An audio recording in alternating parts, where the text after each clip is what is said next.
여러분, 예수님이 사망 권세를 이기시고 부활하셨습니다. 제가 말씀을 준비하면서 만약에 부활이 없었다면 우리는 어떻게 됐을 것인가? 우리는 여전히 죄 가운데 고통받고 이 죽음을 두려워하면서 고통 가운데 살아갔을 것이라고요. 예수님이 사망 권세를 이기시고 부활하심으로 인해서 우리에게 구원의 길, 영생의 길을 열어주셨다는 거예요. 기독교에서 가장 중요한 것은 예수님의 십자가와 부활입니다. 특별히 예수님의 부활이 우리 정말 이 땅 가운데 살아가는 믿음의 형제 자매들에게 부활의 신앙이야말로 이 땅에서 승리할 수 있고 기쁨으로 살아갈 수 있는 원동력이 되는 것입니다. 부활이 없다라면 생각해 보세요. 우리가 하나님 말씀 믿겠습니까? 예수님의 말씀 믿겠어요? 아니죠. 다 거짓말로 알겠죠. 예수님이 부활하신다고 했는데 왜 거짓말 하실까? 그래서 믿지 않을 거예요. 그래서 기독교는 존재하지 않았을 것입니다. 만약에 기독교가 존재했다면 그저 예수님이 이 땅 가운데 걸어가셨던 그 고귀한 윤리, 도덕, 인격적인 삶, 가난한 자들과 함께 했던 그것만 따라가는 그래서 한 미미한 종교, 또 그런 종교가 됐을 것 같아요. 그러나 예수님이 말씀하신 대로 죽으셨다가 부활하심으로 우리에게 영생을 허락해 주셨기 때문에 감사하는 마음으로 이곳에 예배할 수 있다는 것이 하나님의 축복임을 믿으시기 바랍니다. 아멘? 세상 사람들은 예수님의 부활에 관심이 없어요. 믿지도 않는다고요. 그러나 우리 믿는 자들은 그 기쁨과 감사하는 마음으로 살아갈 수 있다는 것이 얼마나 은혜가 되는지 모릅니다. 여러분 평생 예수님의 부활 신앙을 가지고 승리하는 여러분 되시길 바랍니다.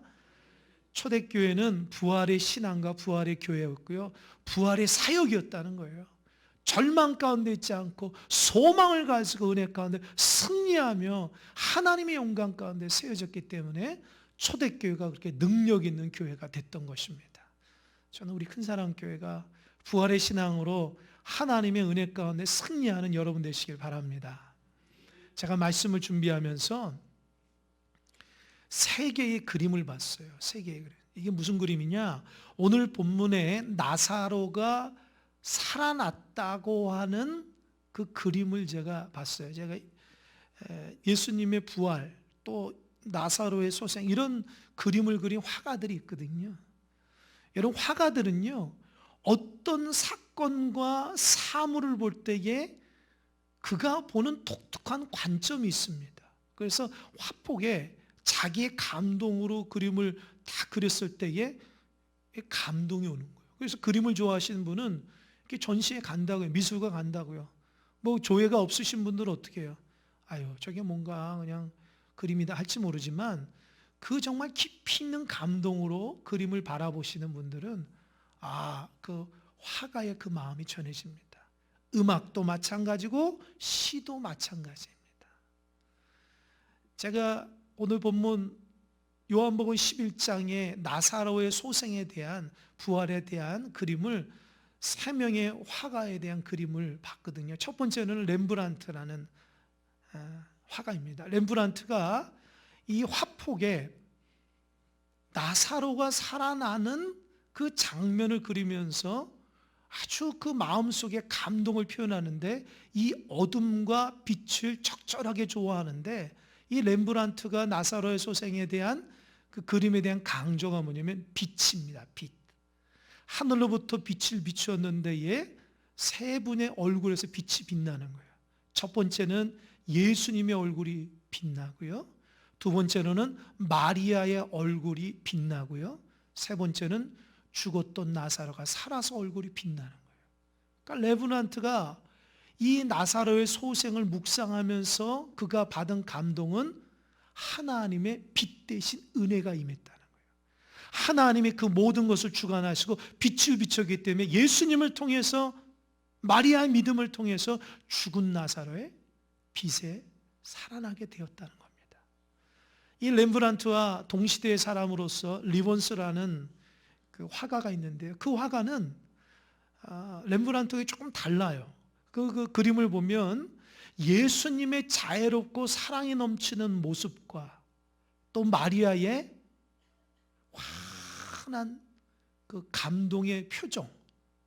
그러니까 화가는 이 나사로의 소생이라는 그 본문을 가지고 예수님의 그 자애로운 사랑으로 나사로를 살렸다고 생각하고, 그것 중에 중요한 게 마리아의 믿음이 나사로를 살렸다고 생각하는 거예요. 렘브란트하고 조금 관점이 다릅니다. 렘브란트는 위로부터 빛이 비쳐서 회복됐지만 리본스라는 화가는 예수님의 사랑과 마리아의 믿음이에요. 세 번째 화가는 고우입니다. 여러분 고우 잘 아시죠? 사실은 잘 모르죠. 고우는 네덜란드 화가인데요. 제가 이제 설교를 준비하면서 자료를 찾고 공부를 해보니까 이 고우의 아버지가 개신교 목사님이셨더라고요. 그리고 이 고우의 어머니는 미술학의 조예가 깊은 사람이었고, 그래서 고우가 자라오면서 성직자의 길을 걷기를 원했다는 거예요. 그래서 이제 목사가 되기 전에 인턴 전사를 할 때에 그가 목사고시를 준비하면서 결국에는 포기하는데 이 두 가지 원인이 있었다고 그래요. 첫 번째는 뭐냐면 그 당시 교회가 타락했기 때문에 그 모습을 보고, 타락한 교회의 모습을 보고 실망해서 내가 성직의 길을 가지 말아야 되겠다 생각하고, 또 한 가지는 그가 앓고 있는 정신병 때문에 못했다는 거예요. 그가 살아오면서 직장 생활하면서 성직의 길을 들어서 교회 섬길 때마다 자기 자신도 모르게 아주 힘들고 고통스러운 이 정신적인 병 때문에 온전히 감당할 수 없었다는 거예요. 그래서 그가 평상시에 관심 있던 미술을 그리게 되는데, 미술을 그리면서도 그 정신병 때문에 너무 힘들어서 귀를 잘랐다는 얘기도 있잖아요. 그래서 그가 정신병을 치료하기 위해서 생레미 요양원이라는 곳에 들어가는데요. 거기 들어가서 나가지 못하니까 그가 그 당시에 유명 화가들의 그림을 보고 그 그림을 똑같이 그리든지 아니면 자기 해석해서 그림을 그리는 작업을 했다는 거예요. 그래서 어느 날 렘브란트가 그린 나사로의 소생이라는 그 그림을 보고 감동을 받았죠. 그래서 자기식대로 그림을 그렸는데 그게 고우가 그린 나사로의 부활이라는 그림이에요. 그 고우는 아주 색채가 강렬하잖아요. 그죠? 그림을 그렸을 때에 렘브란트하고는 조금 다른 모습인데 굉장히 중요한 다른 점이 뭐냐면 그림에 예수님이 없어요. 렘브란트는 빛 대신 예수님이 두 손을 높이 들고 감격하며 그 축복하는 그림이 있었는데 고우는 그런 게 없어요. 그럼 누가 있냐? 나사로와 두 명의 여인 마리아와 마르다만 있는데, 그림을 보니까 이 나사로의 모습이 고우하고 똑같이 생겼어요. 깡 마르고요. 나사로가 이 모습이 그 붉은 수염을 이렇게 됐거든요. 근데 그거는 화가인 자기 자신이 나사로와 같다고 생각하는 거예요. 그러니까 고우는 자기 정신병으로 인생이 고통스럽고 힘든 그 가운데에 나사로의 소생이라는 본문의 말씀을 듣고 내가 살아나기를 소망하면서 그랬다는 거예요. 그리고 내가 살아났을 때에 두 명의 여동생, 또 그의 가족이나 모든 주변의 사람들 기쁨으로 이렇게 두 손을 높이 들고 축하하고 축복하는 모습으로 그림을 그립니다. 여러분, 나사로의 소생을 다루는 요한복음 11장의 말씀을 같은 본문이라도 느낌이 달라요. 렘브란트는 하나님의 은혜의 관점으로 나사로가 소생하고, 리본스는 예수님의 자애로운 사랑과 마리아의 그 믿음으로 나사로가 살아나고, 고우는 나사로가 자기 자신이 되기를 소망하며 내가 소생하며 내가 모든 사람이 기쁨을 주어야 되겠다는 마음으로 그림을 표현하고 있어요. 여러분, 예수님의 부활, 나사로의 소생이 여러분에게 어떤 관점과 어떤 의미인지 모르겠어요. 그러나 모두 셋이 다 소망 가운데 하나님의 영광과 예수님의 영광과 그의 복음을 들은 모든 사람들이 기쁨을 표현하고 있다는 거예요. 여러분 오늘 본문의 말씀을 통해서 여러분의 기쁨을 표현할 수 있어야 돼요. 나사로가 나하고 무슨 상관이야가 아니라 나사로를 통해서 내 자신을 바라봐야 되고요. 하나님의 영광을 바라봐야 되고 예수님의 영광을 바라볼 수 있는 여러분 되시기 바랍니다. 예수님과 나사로는 친했어요. 예수님이 예루살렘 갈 때마다 베다니에 있는 나사로 집에 자주 갔거든요. 친분이 있었어요. 다음 주에 그 친분에 대해서 조금 설명하고 오늘은 그냥 넘어가겠습니다. 아주 친했어요. 어느 날 나사로가 죽을 병에 걸려서 고통 가운데 있어요. 무슨 병인지 몰라요. 그때에 그의 동생 마르다와 마리아가 예수님이 거하시는 곳에 사람을 보내서 주님 빨리 오십시오. 나사로가 죽어가고 있습니다. 빨리 오십시오. 사람을 보냅니다. 근데 성경을 보니까 예수님이 안 가요. 그리고 이틀 있다 가거든요. 그때 나사로가 죽어요. 인간적으로 보면 아니 예수님이 나사로를 사랑한다는데 거짓말이었구나. 왜 죽어가는데 불쌍히 여기지 않고 안 가지? 그렇게 생각할지 모르지만 그거 아닙니다. 예수님은 정말 나사로를 사랑하셨어요. 그래서 제자들에게 그런 얘기합니다. 나사로는 죽을 병이 아니라 하나님의 영광을 돌리는 병이다. 또 나사로가 다시 살아남으로 인해서 하나님의 아들 예수가 영광을 받게 되는 사건이 될 것이다 얘기예요. 그러니까 예수님은 나사로가 죽기를 기다린 거예요. 그래서 나사로를 살림으로 하나님의 뜻이, 하나님의 영광이 드러나고 예수님 자신이 하나님의 독생자 아들 예수 그리스도라는 걸 표현되고 예수를 따르는 수많은 사람들에게 부활의 소망과 믿음을 더 주시기 위해서 이틀을 기다린 겁니다. 예수님이 나사로가 죽었다는 것을 감지하고 이제 베다니로 가려고 하니까 제자들은 말립니다. 주님, 가면 큰일 납니다. 주님 죽이려고 사람들이 다 기다리고 있는데요. 가시면 안 됩니다. 예수님이 그럽니다. 아니다, 가야 된다. 우리 친구 나사로가 잠들었으니 내가 깨우러 간다 이렇게 얘기해요.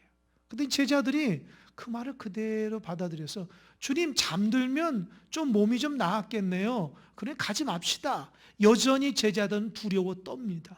그러나 예수님은 나사로가 잠든 것이 아니라 사실 죽었다. 내가 살리러 간다 얘기하고 있어요. 저는 이 말씀을 보면서 큰 깨달음 하나 있는데 그게 뭐냐면 우리는 죽음이라는 것이 절망이고 끝이라고 생각하지만 주님 입장에서는 자는 겁니다. 여러분 꼭 기억하십시오. 어떤 절망적인 문제가 있더라도 이게 끝났어가 아니라 예수님 입장에서는 불가능을 가능케 하시는 역사가 있다는 걸 믿으시기 바랍니다. 여러분 그것이 신앙입니다. 여러분 왜 교회 다니세요? 왜 예수님 믿으세요? 그 부활 신앙으로 승리하기 위해서 다니는 거예요. 여러분 무슨 종교심이 있어서 예수님 믿는 게 아니라 우리는 살아계신 예수님을 믿는 실제적인 사람이라고요. 내 문제 해결하기 위해서 신앙생활을 하는 것이 아니라 주님과 함께 동행한다고요. 부활의 신앙을 가지고 살아가는 정말 살아 움직이는 생명력 있는 하나님의 자녀라는 걸 믿으시기 바랍니다. 그래서 예수님 볼 때 아니야 죽음 아니야 자는 거야. 그 함께 관점을 받아야죠. 죽었다고 소망이 끊겼다듯이 좌절하지 마십시오. 우리의 신앙은 예수님의 신앙이 돼야 되는 거예요. 세상 사람이 바라보는 관점이 아니라 주님이 바라보는 관점으로 다른 사람은 다 죽었다고 하지만 예수님이 하시면 예수님이 잔다고 하면 나도 잔다고 하는 믿음으로 살아가야 되는 것입니다. 할렐루야. 그렇게 살아가야 돼요.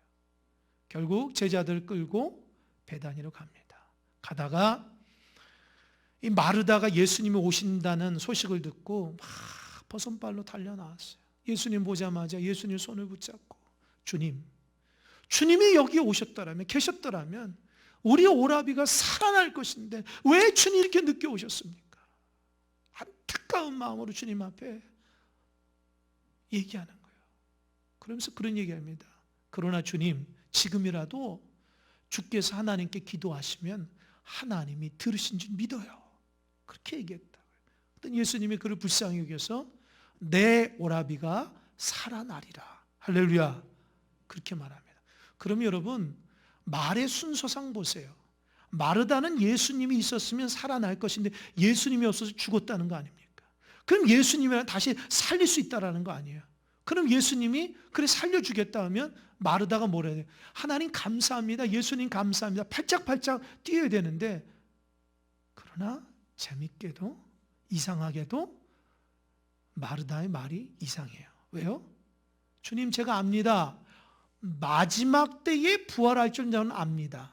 이게 무슨 말이에요? 여러분, 마지막 때 예수 믿는 사람이 신앙에 갖고 있어서 부활하는 거 맞죠? 그러나 지금 예수님이 지금 죽은 나사로를 바라보는 그 순간은 마지막 때에 살아난다는 것이 아니라 지금 당장 살아난다는 것을 의미하고, 마르다도 그렇게 얘기한 줄 알았는데 알고 보니까 온전한 믿음이 아니었어요. 예수님은요, 마르다에게 너 분명히 알아라. 너가 마지막에 나사로가 살아난다는 것은 알지만 그 부활의 주체인 예수가 여기 있다. 너가 지금 나를 믿으면 네 오라비가 살아난다고 지금 대답했는데 마지막이 아니라 지금이야. 그러면서 예수님이 마르다를 따끔하게 혼나면서 얘기합니다. 그것이 우리가 잘 알고 있는 유명한 요한복음 11장 25절 26절의 말씀이에요. 여러분 다 외우셔야 됩니다. 오늘은 화면을 보고 성경을 보고 다 같이 읽어보겠습니다. 화면 좀 보세요. 시작.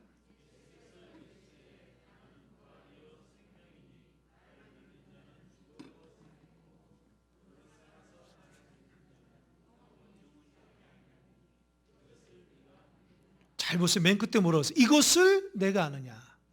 됐습니다. 이것을 내가 아느냐. 그냥 얘기하면 돼. 이것을 내가 아느냐. 그 말은 뭐 꼭 잘 들어. 꼭 명심해. 이거 아니면 너 큰일 난다. 이렇게 얘기하는 거예요. 여러분 들어보세요. 지금 예수님은 누구를 살리기 원하는 거예요?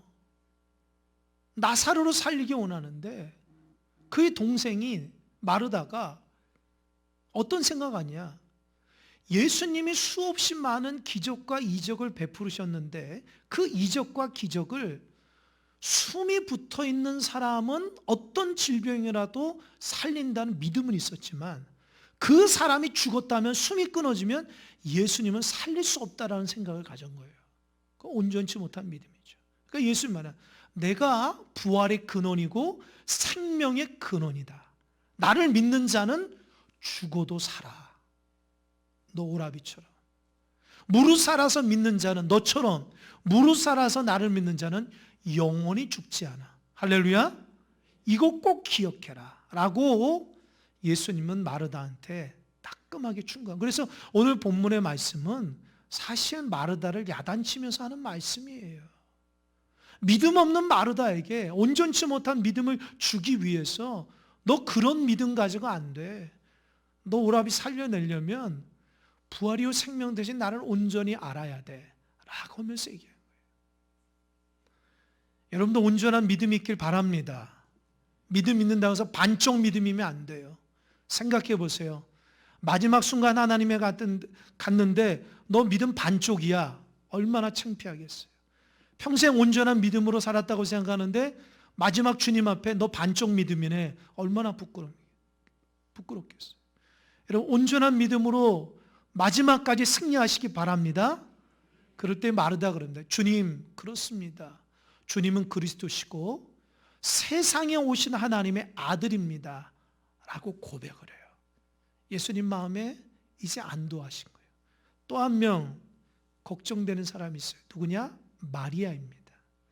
마리아는 마르다하고 좀 성격이 달라요. 마르다는 적극적이고 행동적이라면 마리아는 조금 소극적이고 내성적이라서 그 오라비가 죽은 거에 대한 그 슬픔이 마르다보다 더 크다고요.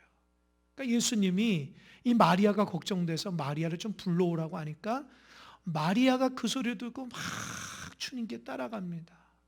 주님께 와가지고 이 마리아는요 마르다보다 더 슬픈 표현이에요.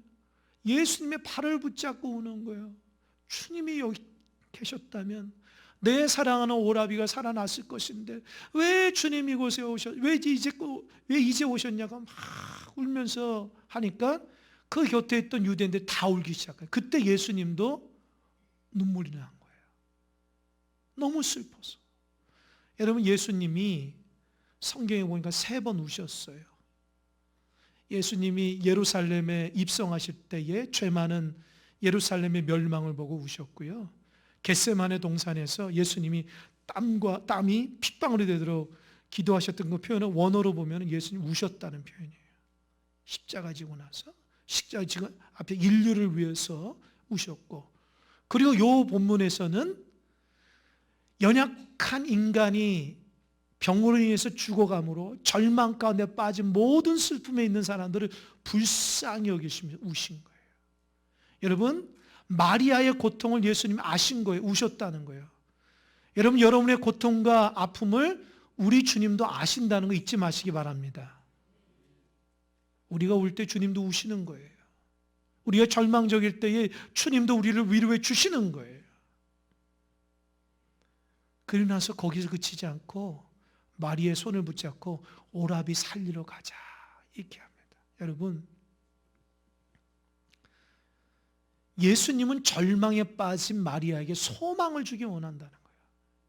여러분도 절망 가운데 빠지지 마시기 바랍니다. 예수님의 손 붙잡고 소망으로 나아가시기 바랍니다. 다 끝났어, 이제 끝장이 아닙니다. 예수님의 손 붙잡고 가면 해결이 됩니다. 온전한 믿음이 없던 그 마리아를 회복시키시고 절망 가운데 빠진 마리아를 회복시키시는 마리아와 마르다를 회복시키시는 주님의 그 은혜가 본문 가운데 있어요.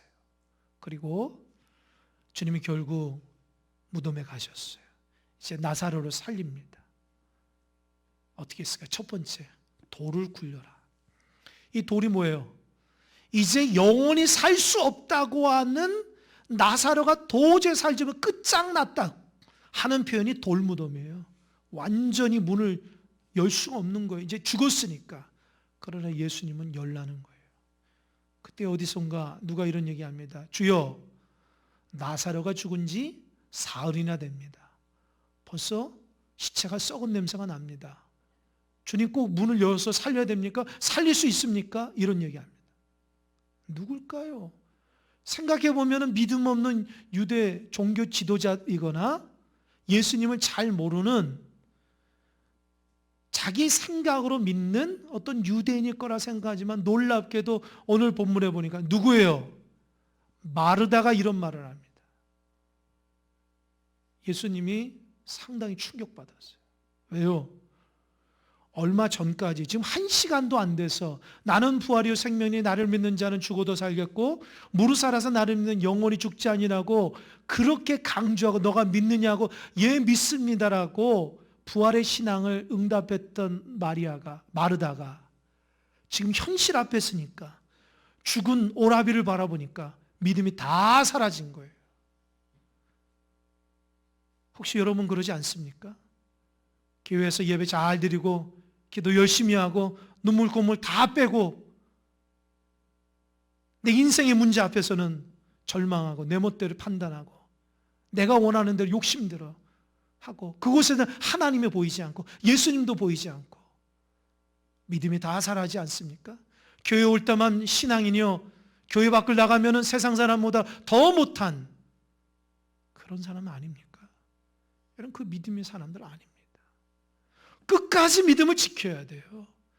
오히려 믿음은 내가 문제가 있을 때 믿음을 드러내는 거 그게 참된 믿음이에요. 교회에서도 마찬가지입니다. 우리가 다 믿지만 정말 믿음을 믿음으로써 드러내고 표현하고 그렇게 할 때 온전한 믿음이에요. 할렐루야. 여러분의 직장에서 가정 가운데 삶의 현장 가운데 믿음을 드러내셔야 돼요. 마르다처럼 믿겠다 하고 확답하고 주님 사랑한다 하고 울고불고 아무리 하면 뭐합니까? 문제 앞에서 절망하고 믿음 없음으로 예수님 마음을 아프게 하는데 그러면 안 돼요. 오히려 그 마음을 입을 표현하지 말아야죠. 가만히 있어야죠. 정말 예수님 할 수 있는. 근데 그 입으로 부정한 말을 또 온전치 못한 말을 믿음 없는 팍 얘기하니까 예수님 실망한 거예요. 여러분, 예수님 실망하는 사람이 되지 않길 바랍니다. 온전히 믿길 바랍니다. 내가 갖고 있는 평생 믿음 내 신앙이 껍데기 마냥 거짓이었다는 것을 내 삶 가운데 드러나지 마시고 진짜 참된 믿음이라는 것을 믿으시기 바랍니다. 아멘. 세상의 가치관대로 판단하지 마십시오. 세상의 가치관, 나사로는 죽었어요. 맞아요. 썩은 냄새가 나는 건 맞아요. 그러나 우리 믿는 사람이잖아요. 예수님 말씀을 붙잡고 살아가는 거 아닙니까? 왜 세상의 관점으로 나사로가 죽었다고 얘기합니까? 썩다고 얘기합니까? 주님 뭐랍니까? 내 말이 너가 믿으면 하나님의 영광을 본다 하지 않았느냐. 여러분, 여러분이 믿으면 하나님의 영광이 드러납니다. 아멘? 믿지 않으면 여전히 나사로는 죽어요. 여러분의 믿음으로 나사로를 살리는 거예요. 여러분의 인생의 문제가 응답받는 것은 여러분의 믿음이라는 거예요.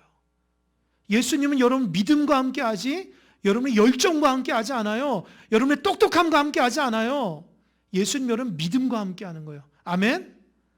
그러니까 부정적이고 세상적인 말을 닫아야 돼요. 오히려 주님, 나는 도저히 이해가 안 되지만 주님이 말씀하시니 그렇게 될 줄 믿습니다. 아멘? 그렇게 해야지 칭찬받는 거예요. 예수님이 무덤 앞에서 섰습니다. 그리고 하늘을 우러서 얘기합니다. 주님, 하나님 감사합니다. 내 말을 들어주시니 감사합니다. 하나님은 항상 내 말을 들으신 줄 제가 알았습니다. 이게 무슨 말이에요? 예수님의 모든 사역은 하나님으로부터 나온다는 거예요. 만약에 무슨 능력 있는 마법사가 나사로를 살린다 그랬으면 내가 이제부터 나사로 살릴 때니 얼마나 능력 있냐면 볼래? 뽐냈을 거예요. 그러나 예수님은요, 철저히 하나님의 뜻과 섭리 가운데 나사로를 살리는 거예요. 그러면서 이렇게 한다고요. 그렇게 하나님께서 예수님을 통해서 나사로를 살린 것은 예수님 주변을 둘러싼 사람들이 예수님이 하나님의 아들임을 믿기 위함입니다라고 감사해요. 그러니까 예수님 전 나사로 살리면서 인간적으로 살리는 것이 아니라 하나님이 죄 많은 인류를 얼마나 사랑하셔서 독생자 아들 예수 그리스도를 통해서 절망 가운데 빠진 죄와 죽음으로 허덕이는 사람을 일으켜 세움으로 소망의 길을 열어주신다고 하는 메시지를 예수님 담고 있는 거예요. 할렐루야. 그러니까 예수님은 철저하게 하나님의 영광을 돌리며 나사로를 살리는 거예요. 이제 나사로를 살립니다. 어떤 방법으로요? 선포. 여러분 명심하십시오. 믿는 자의 선포가 얼마나 위대한지. 예수님 말합니다. 나사로야 나오라. 한마디 하신 거예요. 나사로야 나오라. 여러 방법이 아닙니다. 여러분의 입술에 예수님의 이름이 있다면, 능력이 있다면 그것은 능력으로 나타난 줄 믿으시기 바랍니다. 그래서 축복하셔야 돼요. 그래서 찬양하셔야 돼요. 그래서 선포하셔야 되고 전도하셔야 돼요. 그 능력이 나가는 거예요. 여러분 입술에서 부정을 외치면 그 사람이 죽어요. 여러분 입이 얼마나 위대한 입이라는 걸 꼭 기억하시기 바랍니다.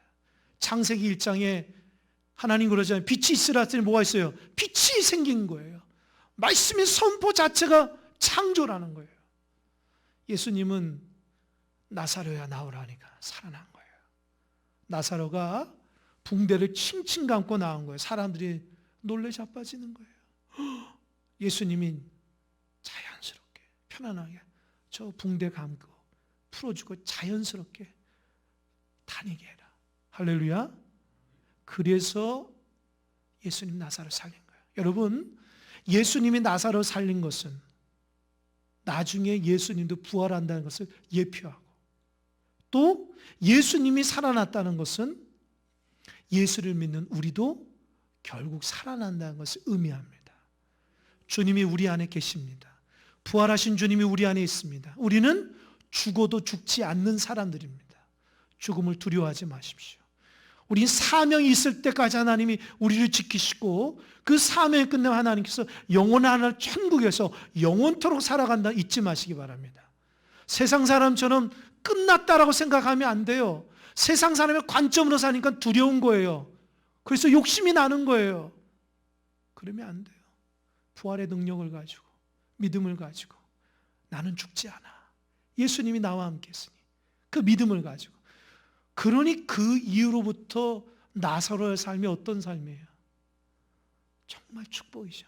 마르다와 마리아가 얼마나 기쁘겠어요. 다음 시간은 이 마리아의 기쁨을 함께 나눌 겁니다. 얼마나 기쁘겠어요. 우리도 마음의 기쁨과 은혜가 넘치는 여러분 되시길 바랍니다. 다시 강조합니다. 예수님 부활하셨습니다. 그것은 내가 부활하는 것을 의미합니다. 평생 주님의 부활을 가지고 승리하며 온전한 신앙으로, 절망이 아닌 소망의 신앙으로 선포의 능력을 가지고 살아가는 여러분 되시길 주님의 안에 축원합니다. 아멘.